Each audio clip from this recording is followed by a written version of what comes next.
Be joyful in hope, patient in affliction, faithful in prayer. Beautiful statement from God calling us to have faith, recorded for us in the book of Romans chapter 12. I want to encourage you to read Romans chapter 12, some great truths for us to apply into our lives, to live the life that God has created us to. But as I think about that statement of truth, that calling to walk by faith in hope, in affliction, and in prayer, I think about the book of Job, and that is where we find ourselves as we continue to move forward through the books of the Old Testament, the 39 books. And so the book of Job, I don't know how familiar you are with the story of Job as recorded for us, this wisdom literature that we find in the Old Testament. Wisdom as it pertains to evil and suffering. Right? Job's story, right, is really devastating. It's a huge moment of just affliction in a man's life with his family, with his health, with his resources, with his friends, with everything around him. Just falls apart completely. And somehow in the mystery and the godness of God, right, God works through that. And what we see are a lot of different truths. But what I can't help but see in this moment is what God says in the book of Romans. Be joyful in hope, patient in affliction, faithful in prayer. Job in his affliction has hope and he works it out with God. That's prayer. Right? He talks to God through it all. He's asking big questions, right? Lamenting, if you will, in different moments.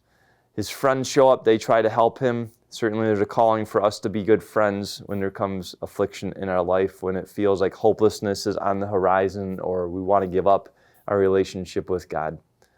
But ultimately God shows up and he tells Job, pretty much as I see it, if you want to read through Job, I encourage you to read through it. But God is basically saying, stop asking why and now move to now what. Right? And Job gets caught up in the bigness of God, and he's called to have faith in the God who is truly God and God alone. But to move in our lives from why did this happen, to now what. Right? That's a move in the book of Romans, not just that chapter 12, verse 12 verse, but Romans chapter 8 where we hear, in all things God's working for the good of his children.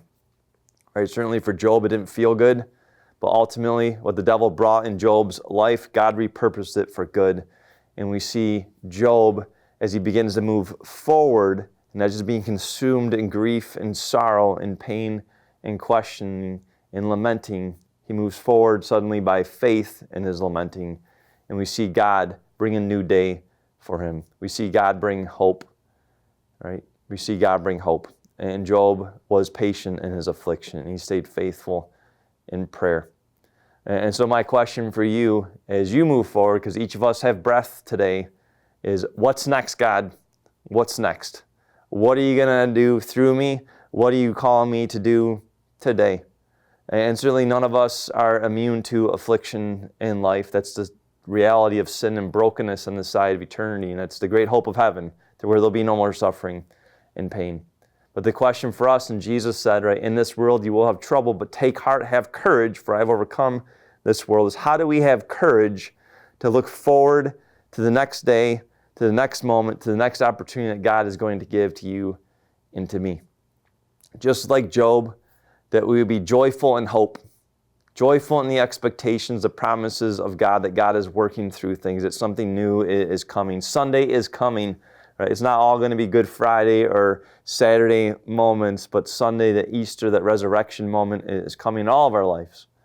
Right? How do we remain joyful in hope? Right? How do we remain patient in affliction? Right? And that's the fruit of the Spirit. So is joy, patience and joy. Right? Connected to Jesus, connected to our faith, and faithful in prayer to keep working it out with God, to talking with Him, not just to Him, but to listen to His voice. Right? We do that by this moment right now. Right? Staying connected to God through His Word, certainly.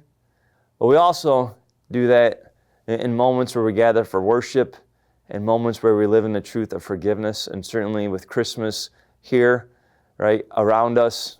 We look forward to true Christmas, to the true Christmas that, yes, happened, but that is going to happen again when Jesus shows up again on the scene in our lives.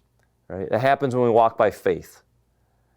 And so I pray that you have faith, and that faith calls you to pray, that faith causes you to be patient in all things, and that faith gives you a joy of the Lord, a joy that surpasses all human understandings. So may you be blessed to be a blessing as you continue to live the life that God is calling you to, not just for yourself, but for your neighbors, for your family, for your friends in this Christmas season.